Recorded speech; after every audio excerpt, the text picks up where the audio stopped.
Welcome to Factful Finance, where we break down the complexities of the financial world in ways that actually make sense.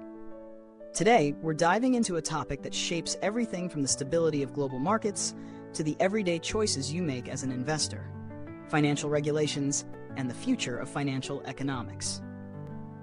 Let me ask you this. What do you think is the biggest force driving financial change today? Innovation, technology, or maybe it's the regulations that govern the financial world? If you said regulations, you're absolutely right. But here's the kicker. These regulations are evolving faster than ever. And they're not just shaping the markets, they're rewriting the rulebook on how we manage risk, investments, and even the economy itself. This isn't just some abstract theory. The decisions made in Washington or Brussels ripple through the global economy, affecting everything from the interest rates you pay on a mortgage to how much your retirement fund grows over time. So what exactly is going on in the world of financial regulations, and what does it mean for the future of financial economics? Let's break it down. First, financial regulations have always been about stability. Take, for instance, the Dodd-Frank Act, enacted after the 2008 financial crisis. This massive overhaul of financial regulation aimed to prevent another economic collapse by increasing transparency and reducing risks taken by financial institutions. But the future is a whole new ballgame. We're seeing a shift towards regulations that encourage innovation while still maintaining oversight. The question now is, how do we strike the perfect balance between regulation and innovation? Financial tech, or Fintech, is pushing the boundaries, offering everything from blockchain technology to AI-driven trading platforms. But this kind of innovation doesn't come without risks, and regulations need to adapt quickly to keep pace.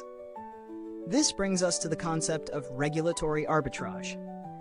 In a globalized world, different countries have different rules, and savvy financial institutions know how to exploit these differences. While this can lead to greater efficiency and competition, it can also create loopholes that endanger the system as a whole. So what's being done? Countries are increasingly working together to create global standards to prevent these gaps from being exploited. The European Union's MiFID II regulations are a prime example of this effort, setting global benchmarks for transparency and fairness in markets. Now let's talk about the role of the central banks. Central banks, like the Federal Reserve in the US or the European Central Bank, have always had a strong influence on financial markets. But their role is expanding. Not only are they responsible for controlling inflation and stabilizing currencies, but now they're also stepping into the world of digital currencies. Yes, central bank digital currencies, CBDCs, are here.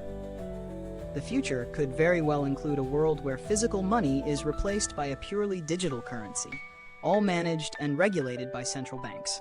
But what does this mean for you as an investor or consumer? Simply put, it means more control, but also more oversight. It could make transactions more seamless, reduce fraud, and increase financial inclusion. But it also raises important questions about privacy and the concentration of power.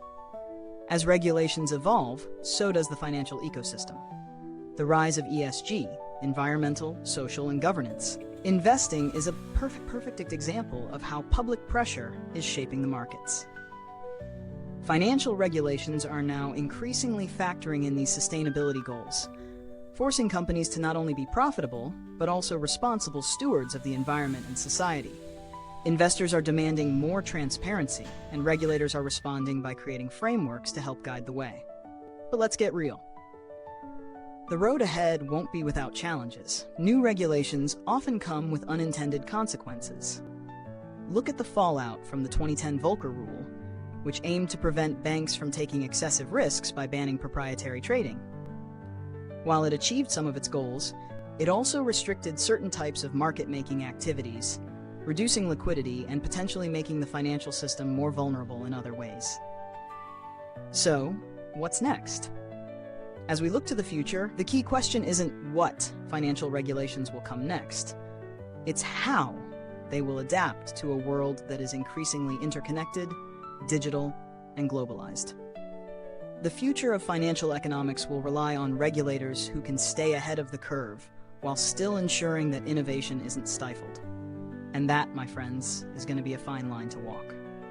As we wrap up, think about this.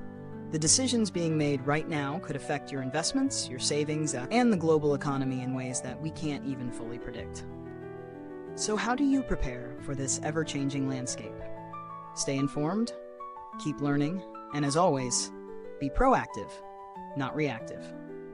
Which of these emerging financial trends are you most curious about? Let me know in the comments. I'll be responding to as many as I can. And if this video gave you a new perspective on the future of financial economics, don't forget to hit that like button and subscribe for more insights you can't afford to miss. Looking to stay ahead of the curve in today's financial world? Well, this video is just the start. Check out the next one for even more expert analysis.